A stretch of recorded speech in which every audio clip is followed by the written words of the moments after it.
할렐루야, 날마다 새벽 만나로 여러분을 찾아가는 만나교회 김태광 목사입니다.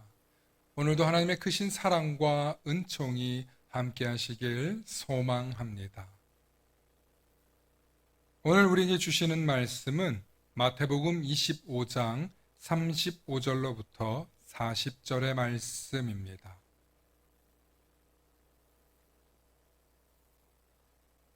내가 줄일 때에 너희가 먹을 것을 주었고 목마를 때에 마시게 하였고 나그네 되었을 때에 영접하였고 벌벗었을 때에 옷을 입혔고 병들었을 때에 돌보았고 옥에 갇혔을 때에 와서 보았느니라.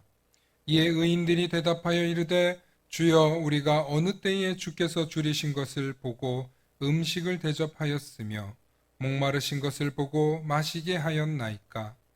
어느 때에 나그네 되신 것을 보고 영접하였으며 헐벗으신 것을 보고 입혔나이까.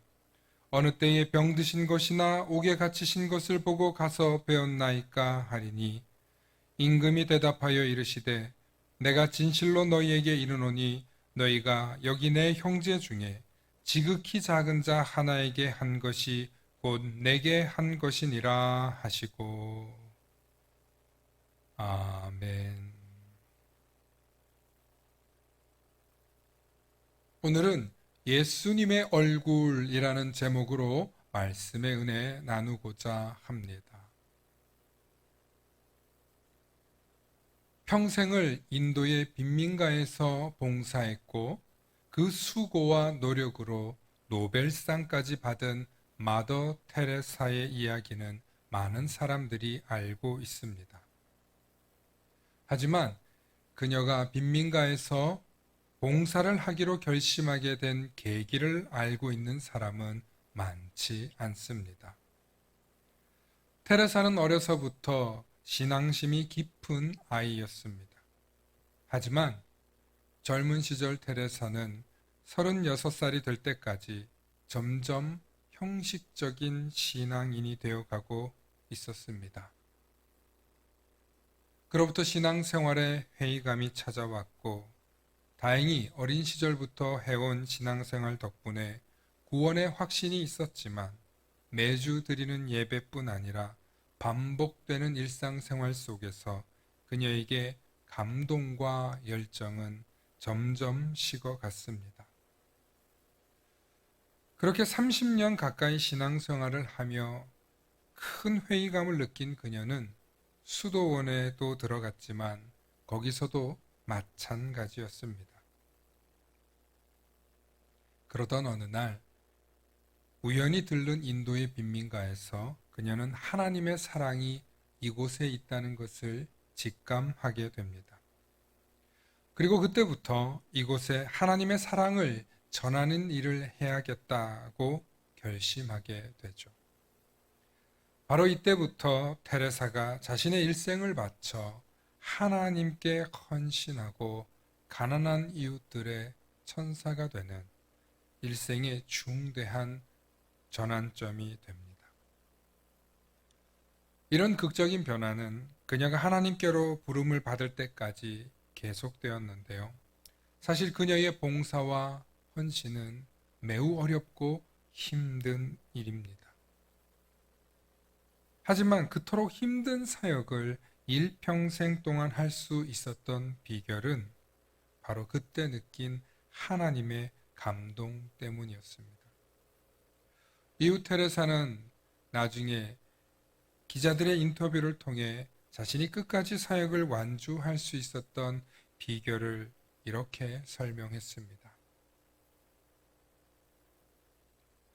저는 가난한 사람들의 얼굴을 볼 때마다 예수님의 얼굴을 자주 뵙곤 하지요. 그래서 저는 그 기쁨 때문에 저의 사역을 멈출 수 없었답니다. 라고 말이죠. 가끔 예수님을 믿는다고 하면서도 정작 예수님은 만나지 못하고 자신의 꿈이나 자신의 비전, 자신의 기도 제목만 부르짖으며 신앙생활을 하는 사람들을 뵙곤 합니다. 그리고 이런 삶을 살다 보면 인생의 좌절이 찾아오거나 절망이 찾아왔을 때 오히려 예수님을 원망하곤 합니다. 왜 날 도와주시지 않냐고, 왜 날 사랑하지 않냐고 예수님을 원망합니다. 그럴 때마다 저는 그런 분들에게 이렇게 이야기하곤 했습니다. 예수님을 만나는 것이 먼저입니까? 아니면 예수님은 알지도 못하는데 내 얘기만 하는 것이 먼저입니까? 신앙생활은 나의 바램과 나의 열정을 위해서 하는 것이 결코 아닙니다. 주님의 마음을 느끼고 주님과 함께 동행하며 주님과 함께 하는 삶입니다. 오늘도 누군가의 모습 속에서 주님의 얼굴을 뵐 수도 있다는 생각을 하며 주님, 날 만나주세요. 주님의 얼굴이 뵙고 싶어요. 라며 어린아이처럼 기도해보는 건 어떨까요? 오늘도 주님을 사모하는 마음으로 6월의 첫날을 여시며 주님과 함께 동행하시는 6월 한 달이 되실 수 있길 축원합니다. 샬롬.